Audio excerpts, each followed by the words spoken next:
Hari masih terus berlalu.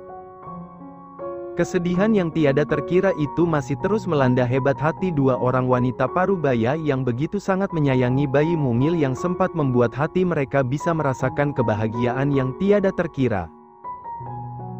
Namun sungguh malang, kebahagiaan yang masih beberapa saat itu hilang dalam sekejap berubah menjadi sebuah torehan luka yang mungkin tak akan pernah sembuh. Sosok mungil yang selama ini telah dinantikan kehadirannya, ternyata tak dapat menjadi teman setia bagi para orang tua yang begitu menyayanginya. Hilangnya cucu pertama mereka, membuat hati kedua oma itu selalu dilanda kecemasan. Berbagai pikiran negatif pun selalu menghantui pikirannya. Apakah cucunya disakiti? Apakah cucunya dijual? Atau mungkin entahlah kedua oma itu benar tidak sanggup jika harus memikirkan nasib cucu mereka yang sudah hilang itu. Namun musibah yang sedang terjadi ini, nampaknya tak membuat ibu dari sang bayi ikut merasakan kekhawatiran yang kedua oma itu rasakan. Jikapun harus sedih, maka kesedihannya itu hanyalah sebuah kepura-puraan saja. Cynthia sama sekali tidak begitu memikirkan bagaimana nasib putranya karena ia sudah tahu pasti siapa pelaku di balik penculikan bayinya itu. Siapa lagi pelakunya kalau bukan si Kelvin, ayah biologis dari bayinya.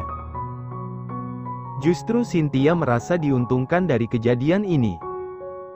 Ya, Cynthia tidak perlu merasa khawatir jika suatu hari nanti Al akan mengetahui semua kelicikannya.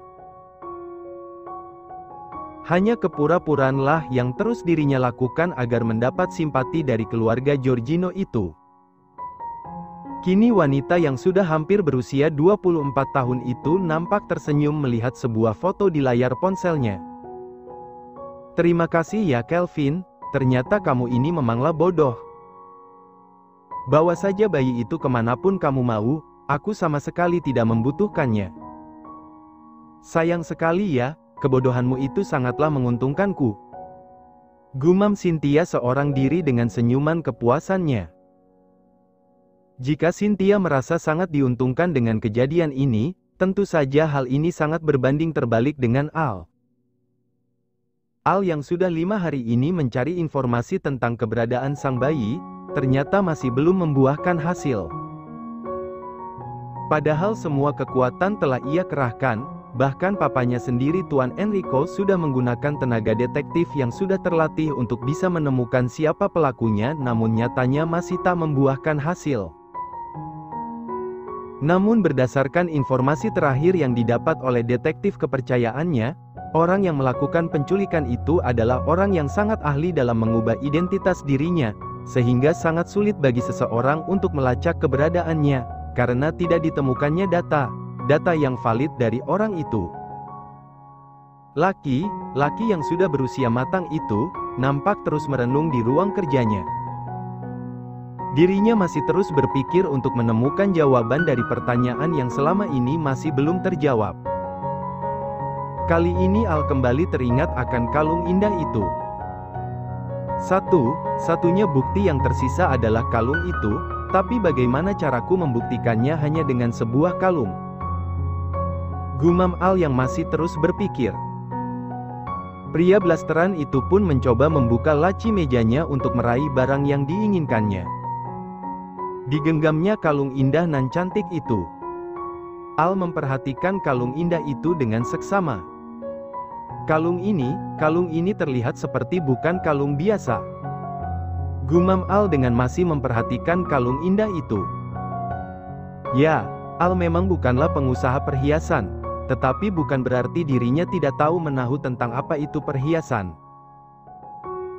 Memiliki kebiasaan sering menghadiahi sang mama dengan perhiasan mewah, membuat Al sedikit tahu tentang perhiasan.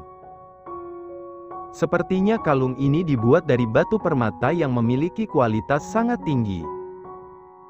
Bisa dipastikan daya jualnya sangatlah tinggi, bisa mencapai ratusan miliar.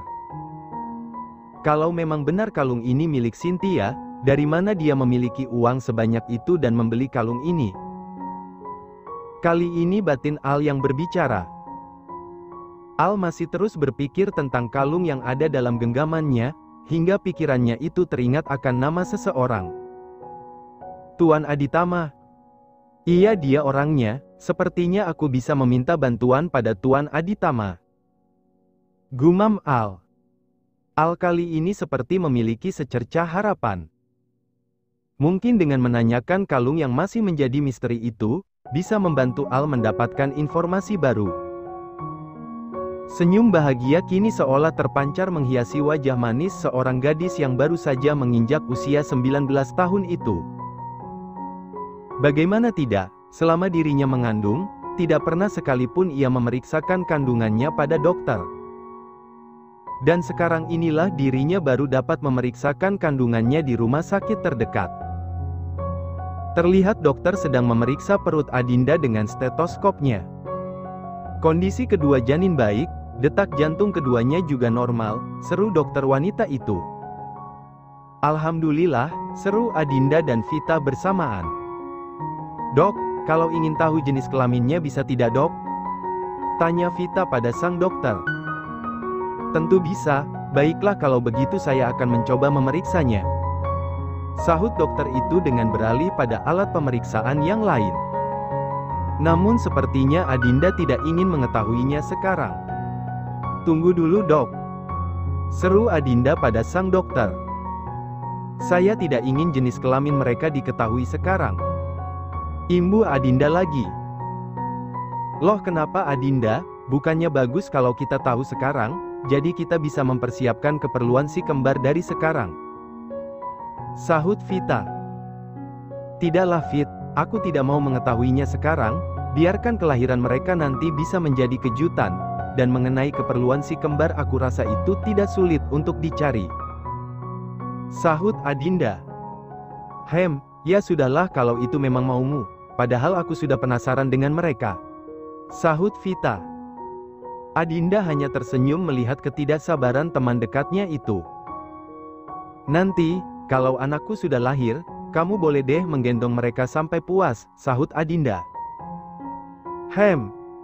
Sahut Vita yang sedikit malas.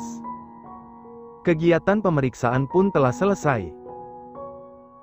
Baiklah Ibu Adinda, ini ada beberapa resep vitamin yang harus Anda beli, dan saya anjurkan sebaiknya Anda harus lebih banyak beristirahat. Jika dilihat dari kondisi Ibu, sepertinya Ibu sangat kurang ada waktu untuk beristirahat. Seru dokter wanita itu. Adinda sedikit menundukkan kepalanya. Ya, yang dikatakan oleh dokter wanita itu memanglah benar. Dirinya memang sangat kurang ada waktu untuk beristirahat.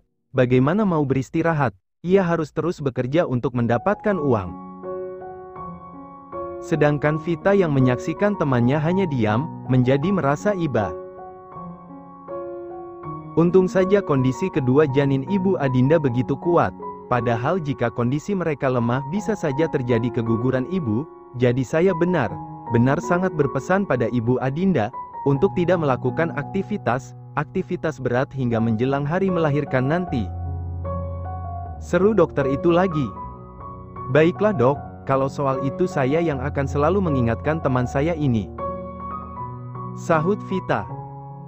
Baiklah saya rasa hanya yang perlu Ibu Adinda jalani saat ini.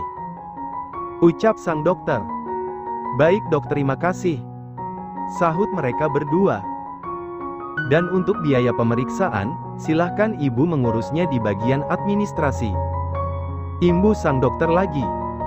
Baik dok, terima kasih, kalau begitu kami permisi dulu. Sahut Vita. Dan mereka berdua pun keluar dari ruangan pemeriksaan itu. Tangisan di pagi hari. 1 minggu sudah berlalu, pencarian akan di mana keberadaan sang tuan muda masih terus dilakukan. Namun hasilnya tetaplah sama, tidak membuahkan hasil. Tangis kesedihan pun masih belum larut dari wanita perusahaan baya itu. Harapan agar sang cucu bisa ditemukan sangat dinantikan. Namun sepertinya, penantian hanyalah tinggal penantian. Bahkan sampai sekarang ini pun masih belum ada titik terang di mana cucunya itu berada. Ma, sudahlah ma, mama jangan menangis terus. Seru Enrico yang merasa tak tega melihat kondisi istrinya. Bagaimana mama tidak menangis Pak Hicks? Cucu mama belum ditemukan sampai sekarang Hicks. Sahut Devina dengan sesenggukan. Tenanglah Ma, semua orang kepercayaan Papa sampai saat ini masih terus mencari penculik itu, dan Papa yakin cucu kita dalam keadaan baik saja. Sahut Enrico yang berusaha menenangkan istrinya. Ya, bukan tanpa alasan Enrico meyakini hal itu. Pasalnya kejadian penculikan cucunya, bukanlah sebuah penculikan yang bertujuan untuk menghilangkan nyawa cucunya, tetapi penculikan ini lebih didasarkan pada niat seseorang yang tidak menyukai keluarganya, atau mungkin membalas dendam pada keluarganya. Entahlah, tapi yang pasti penculikan ini memang sudah direncanakan. Tapi Enrico masih ada satu pertanyaan dalam benaknya. Jika memang benar tujuan dari penculikan cucunya ini untuk membalas dendam pada keluarganya, tapi kenapa sampai sekarang masih belum ada teror ataupun ancaman? Apa? Papa bilang cucu kita baik saja, bagaimana bisa Papa bisa seyakin itu? Bagaimana jika penculik itu menyakiti cucu Mama Pak Hicks? Sahut Devina yang merasa tak terima dengan ucapan suaminya. Enrico menghela nafasnya dengan dalam. Mengatakan pada istrinya tentang konspirasi ini sangatlah tidak mungkin, karena hal itu akan percuma saja, istrinya juga tidak akan mengerti. Papa ini sebenarnya sayang tidak sih Pa, dengan cucu Papa Hicks? Ujar Devina lagi. Ma, tentu Papa sayang dengan cucu kita. Tapi masalahnya kita semudah membalikkan telapak tangan dalam menyelesaikan masalah ini Ma. Sahut Enrico pada istrinya yang masih sesenggukan. Jadi Papa mohon, tenangkanlah diri Mama, Papa tidak sanggup kalau harus melihat seperti Ma, percayalah cepat atau lambat, kita pasti akan menemukan cucu kita. Seru Enrico pada akhirnya, dan kemudian merengkuh tubuh istrinya itu ke dalam pelukannya. Pagi hari ini, Al akan memulai aktivitasnya kembali di kantor. Meski masalah yang dialaminya masih belum ada titik terang dalam penyelesaiannya, namun ia juga sadar, perusahaannya sangatlah membutuhkan peranannya, terlebih sudah seminggu lebih dirinya tidak hadir, pastilah akan membuat semua karyawannya menjadi sedikit kelimpungan. Menyadari sudah lebih dari seminggu ini sikap Al kembali dingin, tentu saja hal itu membuat Cynthia harus melanjutkan sandiwaranya lagi. Dan benar saja di waktu pagi ini, Cynthia sedang berusaha memainkan perannya. Al yang memang memiliki kebiasaan sarapan di rumah, sengaja dimanfaatkan oleh Cynthia agar dirinya bisa lagi menarik perhatian Al. Mas, sini piringnya biar aku mengambil nasi dan lauknya. Seru Cynthia dengan nada selembut mungkin. Tidak usah, aku bisa mengambilnya sendiri. Sahut Al dingin. Tidak apa Mas, kemarikan piringnya, biar aku yang mengambil apa yang ingin Mas makan. Sahut Cynthia lagi dengan meraih piring Al. Kamu ini mengerti perkataanku atau tidak sih? Aku mengatakan tidak ya tidak. Sahut Al yang sudah mulai kesal. Tanpa disadari oleh mereka, Bu Nadia yang sudah berdiri tidak terlalu jauh dari posisi mereka berada, telah menyaksikan semua pemandangan di pagi hari yang terlihat kurang mengenakan itu. Ada apa dengan mereka? Apa mereka sedang bertengkar? Batin Bu Nadia. Tidak ada suara apapun di meja makan besar itu. Hanya ada dentingan suara sendok dan garpu saja. Al sama sekali tidak menghiraukan keberadaan Cynthia di dekatnya. Ia hanya fokus ingin segera menyelesaikan sarapan paginya itu. Sekitar hampir 15 menit lamanya, barulah Al selesai dari aktivitas sarapannya. Dan sejurus dengan waktu itu pula, tiba saja Al dikejutkan dengan kedatangan Andrew. Mengapa asistennya begitu sangat pagi sampai ke rumahnya? Apakah pagi ini ada urusan yang sangat penting? Selamat pagi Tuan. Sapa Andrew. Pagi, ada apa? Sahut Al. Begini Tuan, seperti janji Tuan Herdi di minggu kemarin, jika beliau akan menemui Tuan Al di minggu ini, tapi masalahnya sekarang, Tuan Hardy sudah ada di kantor semenjak pukul 5.30 pagi tadi Tuan. Ucap Andrew pada akhirnya. Apa? Sahut Al yang merasa sangat terkejut. Tanpa bertanya lagi, Al pun langsung bergegas dan menyaut tas laptopnya. Kini tiga pria itu tengah berada di ruangan tamu di kantor Al. Maafkan saya Aditama, sudah membuat Anda menunggu. Seru Al yang merasa tak enak hati. Oh tidak mengapa Tuan Al, Anda sama sekali tidak bersalah, sayalah di sini yang datangnya terlalu pagi, sahut Hardy dengan sedikit tersenyum. Tuan Aditama, saya sudah menerima tawaran kontrak kerjasama yang sudah Anda ajukan pada saya Tuan. Sahut Al langsung pada intinya. Oh terima kasih banyak Tuan Al, suatu kehormatan bagi saya bisa bekerja sama dengan CEO hebat seperti Tuan. Sahut Hardy. Andrew, kemarikan berkas penerimaan kontrak kerjasamanya. Perintah Al. Ini Tuan. Sahut Andrew, dengan menyerahkan berkas penting itu. Dan Al pun menyerahkan berkas kontrak kerjasama itu pada Hardy. Ini Tuan Aditama, saya sudah menandatangani persetujuan kontrak kerjasama kita, semoga dari kerjasama ini dapat memberikan keuntungan yang besar untuk perusahaan kita. Sahut Al dengan mengulurkan tangannya. Terima kasih Tuan, semoga saja. Sahut Hardy dengan menyaut uluran tangan dari Al. Mereka bertiga pun saling berbincang, bincang ringan dan menikmati pertemuan mereka yang begitu menyenangkan ini. 2 minggu lagi, tepatnya di pertengahan bulan saya akan melaunching sebuah model kalung terbaru Tuan, saya sudah mendesain dengan model yang indah namun unik, dan bisa dipastikan kalung itu akan memiliki daya jual yang sangat tinggi jika dipasarkan. Ujar Henry, setelah cukup lama dirinya berbincang-bincang ringan. Mendengar kata kalung, Al menjadi teringat akan kalung cantik yang masih menjadi tanda tanya bagi dirinya. Sebentar Tuan Aditama, saya ingin menunjukkan sesuatu pada Anda. Sahut Al. Dan tanpa berlama-lama Al pun langsung mengambil kalung cantik itu dari balik saku jasnya.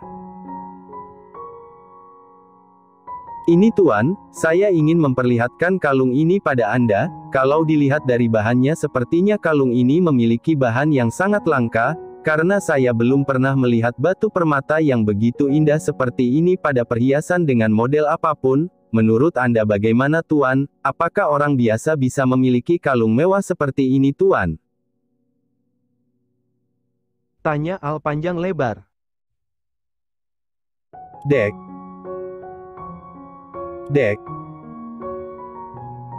Tubuh Hardy mendadak menjadi kaku seolah berubah menjadi sebuah patung. Deru nafas yang awalnya normal, tiba-tiba saja terasa terhenti. Hardy menatap tak percaya dengan apa yang ada di depan matanya sekarang.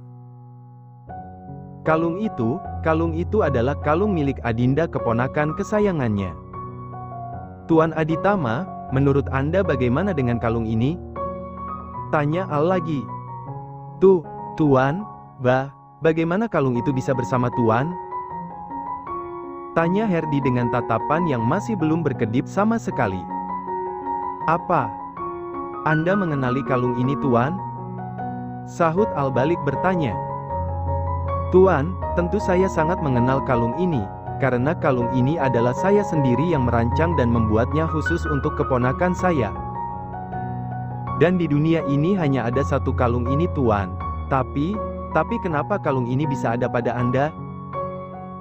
Katakan pada saya Tuan, jika Anda sedang bersama keponakan saya tolong antarkan saya kepadanya Tuan. Seru Henry dengan kedua matanya yang sudah terlihat berkaca-kaca. Mendengar penuturan dari Tuan Aditama, tiba saja membuat dada Al terasa bergemuruh hebat. Apa maksudnya dengan keponakan? Jangan katakan, jika marga Kanzu itu. Tuan, siapa nama keponakan Anda? Tanya Al pada akhirnya dengan perasaan yang sudah berkecamuk hebat. Adinda Zilvanya Kanzu, dialah keponakan kandung saya Tuan, anak dari adik saya. Jika Tuan tahu di mana Adinda, tolong antarkan saya pada Adinda Tuan. Seru Herdi dengan air mata yang sudah membasahi pipinya. Dek! Bagai dihantam batu besar di dadanya, jantungnya seolah telah melompat hilang dari sangkarnya entah pergi kemana. Pernyataan Tuan Aditama, benar telah meluluhlantahkan jiwanya. Al tidak mampu mengeluarkan suaranya lagi, jiwanya telah benar hancur menjadi berkeping-keping. Jadi gadis itu memanglah benar Adinda. Adindalah pemilik kalung ini, pemilik kalung dari seorang gadis yang sudah ia renggut secara paksa kesuciannya. Tubuh Al yang awalnya terasa membeku, kini seketika berubah menjadi lemas. Sungguh Al tak sanggup menerima kenyataan ini. Rasa penyesalan yang begitu mendalam sungguh kini telah menenggelamkan jiwanya. Adinda jadi memang benar kamulah gadis itu, kenapa kamu tidak jujur padaku Adinda? Maafkan aku. Batin Al menyesal. Cynthia, iya dia, dasar wanita ular, beraninya dia menipuku. Lihat saja, kali ini tidak akan aku beri ampun kamu Cynthia. Lanjut batin Al dengan penuh amarah. Tuan Al, kenapa Anda diam? Jika Tuan memang mengetahui di mana keponakan saya Adinda, tolong, saya benar meminta bantuan Anda Tuan, tolong bantu saya untuk bertemu dengan dia Tuan. Selama ini saya sudah mencari keberadaannya di mana, tetapi saya tak kunjung menemukannya. Seru Herdi dengan air mata yang masih setia membasahi pipinya. Jika Al dan Herdi sedang dilanda kehancuran dan kesedihan, maka lain halnya dengan Andrew. Ia yang sedari tadi menjadi penonton setia dari kedua tuan ini, menatap dengan penuh tanda tanya pada kedua tuan ini. Sebenarnya apa yang terjadi? Dan satu lagi pernyataan yang membuat Andrew sangat terkejut. Jadi, Tuan Herdi adalah paman kandung Adinda, ternyata Adinda keturunan dari keluarga Aditama, pemilik perusahaan perhiasan dan berlian yang mendunia. Jadi Adinda keturunan dari keluarga Aditama, tapi kenapa dia menjadi pembantu? Astaga, sebenarnya ada apa ini? Tuan Herdi menanyakan keberadaan Adinda. Memangnya Tuan Herdi tidak tahu di mana Adinda berada? Lalu Tuan Al, mengapa menanyakan soal kalung? Dan kalung itu milik Adinda, apa mungkin kalung Adinda ketinggalan di rumah Tuan Al? Entahlah aku tidak mengerti dengan semua ini. Kasihan sekali Tuan Herdi, dia sampai menangis seperti ini. Sebenarnya aku tahu di mana Adinda berada, tapi aku tidak boleh gegabah. Aku tidak ingin mendahului Tuan Al. Biarlah Tuan Al sendiri yang menjawab. Sepertinya masalah ini sangatlah tidak sederhana. Batin Andrew. Tuan Al, Anda masih belum menjawab permintaan saya. Seru Herdi lagi. Kali ini Al tersadar dari keterpakuannya. Al sadar jika dirinya telah bersalah karena tidak menyahuti permintaan Tuan Herdi yang sedari tadi telah dilontarkannya. Maafkan saya Tuan, saya terlalu larut dalam pikiran saya sendiri. Sahut Al pada akhirnya setelah sekian lama ia diam. Dengan perasaannya yang masih berkecamuk, Al tetap berusaha agar bisa mengontrol emosinya. Dalam pikirannya saat ini, bagaimana cara ia menjawab pertanyaan dari Tuan Herdi, dan yang paling membuat Al semakin merasa bersalah adalah bagaimana jika Tuan Herdi tahu jika dirinya sudah menodai keponakannya. Tuan Al, apakah Tuan tahu apa artinya jika kalung ini tidak lagi bersama Adinda? Itu artinya suatu masalah besar sedang terjadi padanya Tuan. Adinda pasti saat ini sedang berada dalam situasi yang sulit, jadi saya mohon pada Anda Tuan, pertemukanlah saya dengan Adinda Tuan, dia saat ini sedang membutuhkan seseorang yang bisa melindunginya. Ujar Herdi dengan kesedihannya yang masih belum mereda. Lagi hati Al terasa seperti mendapatkan sayatan yang bertubi-tubi. Ia sangat menyadari karena perbuatannya lah Adinda berada di masa yang sulit seperti sekarang ini. Tidak, ini tidak bisa jika terus dibiarkan, dirinya harus mempertanggungjawabkan semua perbuatan buruknya pada Adinda. Maafkan aku Adinda, karena perbuatan bejatku, kamu harus menjalani kesulitan ini, maafkan aku. Batin Al penuh penyesalan. Dengan suasana hati yang sudah bisa Al kendalikan, ia berusaha untuk mengutarakan apa yang menjadi kesalahannya. Tuan Aditama, apakah jika saya mengatakan tentang suatu kebenaran tentang Adinda, apakah Tuan masih mau percaya pada saya? Tanya Al dengan nada suara yang sedikit bergetar. Tuan Al, apa yang Anda bicarakan? Kenapa Anda menanyakan soal kepercayaan Anda pada saya? Semua orang sudah tahu Anda, mereka semua percaya pada Anda, begitu juga dengan saya, meski kita baru bertemu tapi saya sudah banyak mendengar tentang kualitas kinerja Anda, tentu saya percaya Tuan, karena Anda adalah orang yang dapat dipercaya, jadi untuk kali ini saya meminta bantuan Anda secara pribadi Tuan, pertemukanlah saya dengan Adinda Tuan. Sahut Herdi menjelaskan dengan mengusap lelehan air mata di pipinya. Al menjadi semakin merasa bersalah, tapi apapun itu ia tetap harus mengakuinya. Tuan Aditama, Anda tadi mengatakan jika kalung ini terlepas dari Adinda, itu artinya ada masalah besar yang sedang menimpanya. Tanya Al dengan tatapan sendunya. Iya Tuan, itu benar. Sahut Herdi dengan menantikan jawaban dari Al. Hao. Al menghela nafasnya cukup dalam. Ia menghirup udara begitu dalam masuk ke rongga parunya lalu mengeluarkannya secara perlahan. Tuan Aditama, sebenarnya masalah besar yang dialami oleh Adinda sayalah penyebabnya. Saya sudah menodai Adinda Tuan, saya sudah merenggut paksa kesuciannya, saya adalah orang yang sudah memperkasterisa Adinda Tuan, tolong maafkan saya Tuan. Aku Al pada akhirnya. Bagai sebuah hantaman yang begitu dahsyat.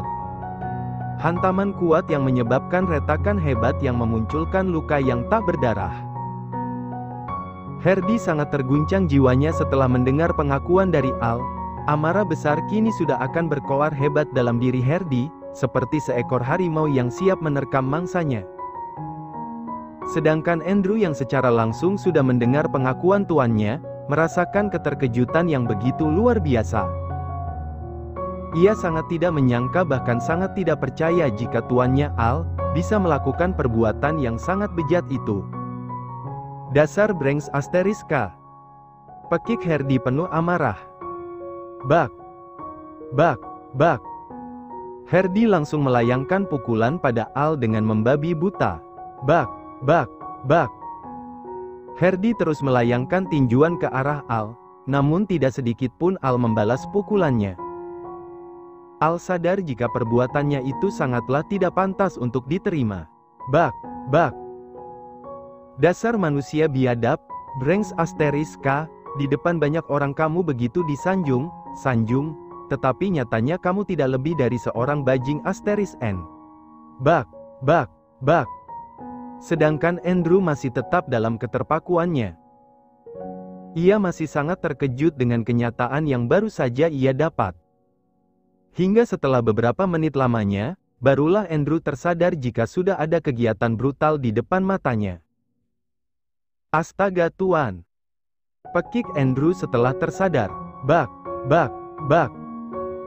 Herdi masih terus melayangkan pukulannya ke hampir seluruh bagian depan tubuh Al. Sedangkan Al, jangan ditanya lagi bagaimana kondisinya. Serangan yang bertubi-tubi dari Herdi, benar sudah membuat kondisi Al terlihat sangat mengenaskan. Tetesan darah pun sudah bercucuran dari hidung dan juga bibirnya, bahkan jas mewah yang ia kenakan pun bernasib mengenaskan dengan adanya bercak darahnya yang menempel di sana. "Tuan, Tuan hentikan Tuan!" seru Andrew yang berusaha untuk menenangkan Hardy. "Tidak akan aku beri ampun pria bajing Asteris N ini," ujar Hardy dengan masih diselimuti api amarahnya. "Bak, bak. Tuan, saya mohon hentikan Tuan Hardy, kita bisa membicarakan masalah ini dengan baik-baik," ujar Andrew dengan berusaha menarik tubuh Hardy agar tak lagi menyerang. "Pria bajing Asteris N seperti dia tak pantas diperlakukan baik-baik," lanjut Hardy dengan masih dilingkupi api amarahnya. "Tuan Hardy, saya mohon hentikan. Jika Anda terus menyerang Tuan Al seperti ini, sama saja dengan Anda sudah menyakiti ayah dari cucu Anda sendiri Tuan," seru Andrew pada akhirnya. Mendengar penuturan dari Andrew, seketika itu membuat Hardy langsung melepaskan Al. Hardy terdiam, ia berusaha mencerna maksud dari kalimat Andrew. "Apa maksudmu?" tanya Hardy dengan tidak menyebut kata Tuan lagi. "Tuan Hardy, tolong dengarkan saya, jangan lagi Tuan menyerang Tuan Al, karena Tuan Al adalah ayah dari anak Adinda," ucap Andrew menjelaskan. Seketika itu tubuh Hardy langsung menjadi lemah tak berdaya, sungguh masalah ini benar-benar mengguncang jiwanya. Hardy merasa sangat sedih dengan kesedihan yang tak terkira. Mengapa nasib keponakan yang sangat ia cintai begitu sangat malang? Pria parubaya yang sudah terduduk lemah di sofa mewah itu pun meneteskan air matanya kembali. "Kenapa nasibmu begitu malang, nak?" seru Hardy dengan tangisan pilunya. Al yang menyadari jika dirinya sudah menghancurkan kehidupan seorang gadis, ingin berusaha untuk mempertanggungjawabkan perbuatannya. Dengan tanpa merasa malu jika dirinya dianggap rendah, Al pun bersimpu di hadapan pria parubaya yang sudah ia lukai hatinya. "Tuan Aditama, tolong maafkan kesalahan saya, perbuatan keji itu terjadi di luar keinginan saya Tuan," ujar Al yang sudah berlutut. "Seseorang sudah mencampur obat perangsang di minuman saya, di saat saya menghadiri ulang tahun perusahaan rekan kerja saya Tuan. Saya pulang ke rumah dalam keadaan yang sudah tidak bisa dikontrol lagi. Di saat itu Adinda datang berusaha menolong saya, dan tanpa saya sadari, saya sudah melakukan perbuatan keji itu Tuan," lanjut Al lagi dengan menunduk. Mendengar penjelasan dari Al, semakin membuat air mata Hardy semakin deras berjatuhan. "Tolong maafkan saya Tuan, saya siap untuk bertanggung jawab. Saya ingin menikahi Adinda Tuan, dan memberikan kasih sayang yang utuh untuk anak kami. Tapi sampai saat ini saya masih belum menemukan di mana keberadaan Adinda," seru Al dengan kesedihan yang teramat mendalam. Andrew sangat terkejut mendengar pengakuan dari tuannya, yang mengatakan jika tuannya tidak tahu di mana keberadaan Adinda. "Jadi, Tuan tidak tahu di mana Adinda berada? Itu artinya Adinda ada di Kalimantan karena menghindari Tuan Al? Astaga, kenapa menjadi kacau seperti ini? Kalau aku tahu kejadiannya akan seperti ini, sudah dari tadi aku katakan di mana Adinda, jadi kan Tuan Al tidak sampai dihajar seperti ini," batin Andrew yang merutuki dirinya sendiri. "Tuan Al, Tuan Hardy, saya tahu di mana Adinda," ujar Andrew pada akhirnya. Al dan Hardy pun langsung menoleh ke arah Andrew. "Di mana?" tanya Al dan Hardy bersamaan. "Di Kalimantan Tuan, Adinda ada di Kalimantan yang lokasinya tidak terlalu jauh dari proyek pembangunan perusahaan Tuan," sahut Andrew. "Kalau begitu kenapa kamu tidak mengatakannya dari dulu Andrew?" marah Al.